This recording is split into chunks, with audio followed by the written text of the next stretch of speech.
Bonjour tout le monde, me voici aujourd'hui de nouveau avec Émilie. Bonjour. Tu es praticienne en réflexe archaïque. Aujourd'hui, on va parler du rampé. Qu'est-ce que c'est?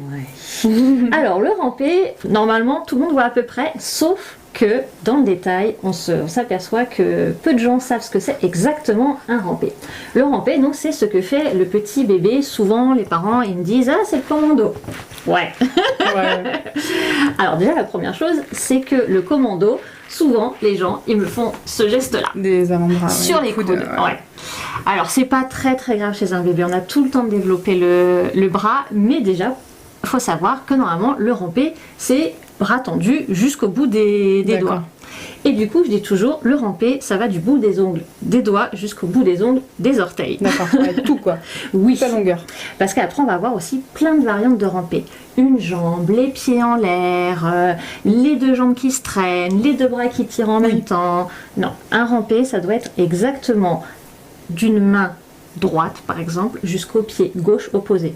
Ou inversement, si j'avance la main gauche, c'est le pied droit qui va se plier, enfin la jambe qui va se plier en même temps et pousser sur le pied. C'est très important de pousser sur le pied. Utiliser les orteils. D'accord. Alors là, on ne vous dit pas comment vous devez ramper, on vous dit comment un réflexe archaïque du ramper précisément fonctionne quand il est complètement intégré. C'est ça, hein? Exactement. Ce qui veut dire que si vous observez votre bébé qui a l'âge de ramper, il devrait faire ça. Si vous demandez à votre enfant de ramper, il devrait ramper comme ça. Et si vous essayez, vous devriez ramper comme ça. D'accord.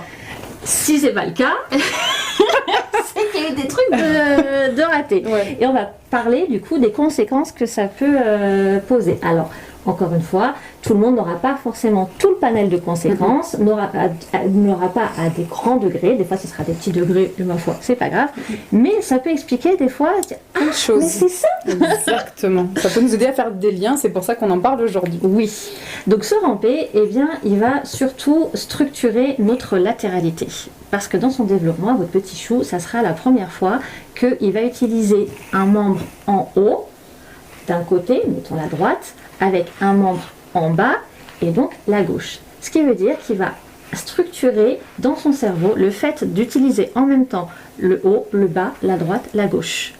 Et ça, c'est le début de toute une aventure. Ça va nous servir pour absolument tout. Ça va nous servir pour poser des chiffres en colonne, pour faire des additions. Ça va nous servir pour repérer une lettre. Qu'est-ce que c'est? Si j'ai une petite bulle comme ça, et que j'ai un trait ici, ou ici. Mais oui, ça change tout. Hein. Ou ici, ou ici. Exactement. En écriture script. Vous regarderez si vous ne saisissez pas tout à fait ce que je vous dis, mais BPDQ,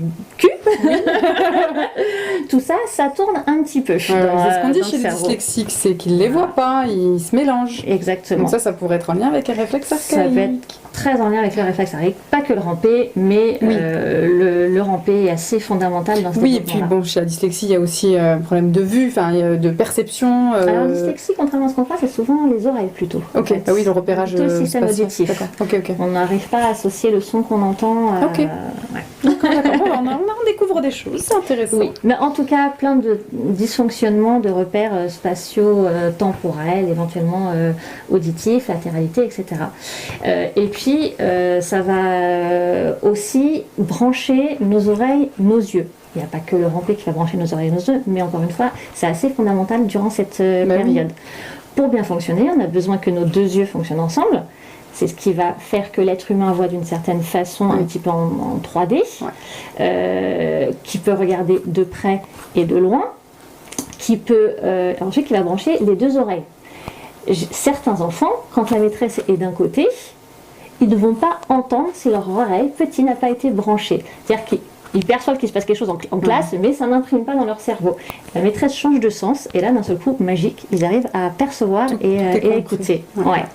Et donc, le rampé va nous aider à maturer tout ça. Donc, il va brancher les deux yeux, la perception de loin, de près, il va brancher les deux oreilles, et puis il va brancher l'œil et l'oreille qui vont en même temps de ce côté-là. C'est ça, en fait, c'est tout coordonné. Du même côté, et après, tout mettre ensemble, en fait, tout s'imbriquer pour qu'il y ait une cohérence.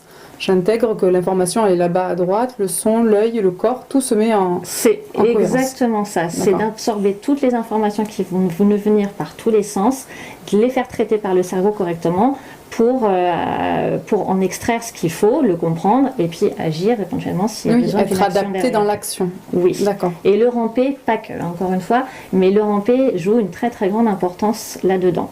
D'accord. Donc il a surtout des impacts sur le plan cognitif, pour ceux qui ont suivi notre vidéo sur les différentes conséquences, et physique, puisqu'il va avoir un grand rôle à jouer dans tout ce qui est coordination. On peut aisément comprendre qu'un enfant qui n'a pas rampé correctement, pédaler, ça va être peut-être plus dur. C'est très logique, hein. On le voit dans les gestes du quotidien, en fait, qu'il y a des éléments qui ne sont pas intégrés autant chez l'enfant que chez l'ado que chez l'adulte, et qui sont, comme tu dis, pédalés. Enfin, on voit plein de gens pédaler, ça paraît normal, facile. Pas du tout. Et pourtant, il y a plein de personnes qui sont en blocage sur un geste simple. Pourquoi ? Parce qu'il y a peut-être un réflexe archaïque qui est caché dessous et qui n'est pas intégré complètement. Très bien, merci beaucoup Émilie. Je t'en prie. Merci à vous de nous avoir écoutés, on vous dit à bientôt. Au revoir.